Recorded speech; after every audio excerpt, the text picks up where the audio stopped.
പല കുടുംബ പ്രശ്നങ്ങളും പലപ്പോഴും പരിഹരിക്കപ്പെടാതെ പോകുന്നതിൻ്റെ കാരണം ഞാൻ മനസ്സിലാക്കിയത്, നിങ്ങൾ കൃത്യമായ സ്ഥലത്തല്ല പരിഹാരം അന്വേഷിച്ച് പോയത് എന്നുള്ളതാണ്.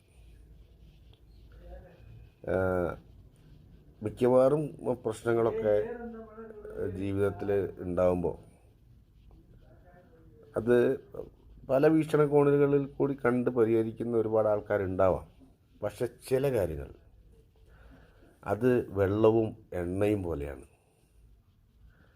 ഈ വെള്ളം ഒരിക്കലും എണ്ണയിൽ മിക്സ് ആവില്ല. അതുകൊണ്ട് തന്നെ ഈ ദമ്പതികൾ തമ്മിലുള്ള പ്രശ്നം പലപ്പോഴും പരിഹരിക്കപ്പെടാതെ കിടക്കും. അത്തരം പ്രശ്നങ്ങൾ പരിഹരിക്കണമെങ്കിൽ ചില മാജിക് അറിയുന്ന ആളുകളുടെ അടുത്തെത്തണം. എന്ന് പറഞ്ഞാൽ എണ്ണയെ വെള്ളവുമായി കൂട്ടിച്ചേർക്കുന്ന രസതന്ത്രം അറിയുന്ന ആളുകളുടെ അടുത്തെത്തിയാൽ, ദീർഘവീക്ഷണമുള്ള ആളുകളുടെ അടുത്തെത്തിയാൽ തീർച്ചയായിട്ടും അവരത് കൂട്ടിച്ചേർക്കും, മിക്സാക്കും. പിന്നെ ഇത് മിക്സാക്കി കൊടുത്താലും അല്ലെങ്കിൽ ഇതിൻ്റെ രസതന്ത്രം പറഞ്ഞു കൊടുത്താലും ഒരു കുഴപ്പം ബാക്കിയുണ്ടാവും. വീണ്ടും ഇവർ നിശബ്ദരായി തമ്മിൽ പരസ്പരം പങ്കുവെക്കാതെ, തമ്മിൽ പരസ്പരം ഇടപഴകാതെ, ചേർന്ന് നിൽക്കാതെ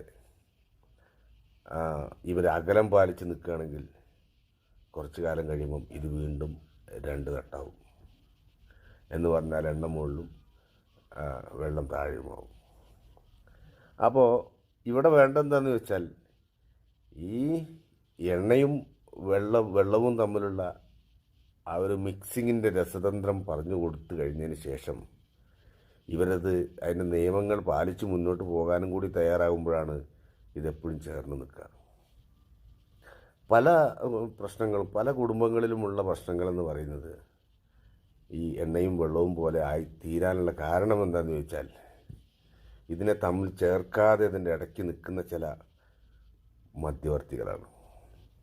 ഈ മധ്യവർത്തികളുടെ സ്വാധീനം ഇല്ലാതാക്കി ഈ രസതന്ത്രം പ്രയോഗിച്ചു കഴിഞ്ഞാൽ, എപ്പോഴും ചേർന്നിരുന്നാൽ, എപ്പോഴും ചലിച്ചുകൊണ്ടിരുന്നാൽ വെള്ളവും എണ്ണയും കാലാകാലം ചേർന്ന് തന്നെ നിൽക്കും.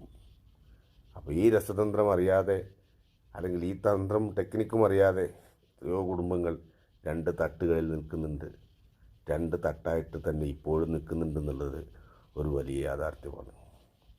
ഞാൻ എൻ്റെ അനുഭവത്തിൽ നിന്ന് മനസ്സിലാക്കിയിട്ടുള്ള കാര്യമാണ്. ഇന്നലെ രാത്രിയിൽ തോക്കാണ്. Thank you.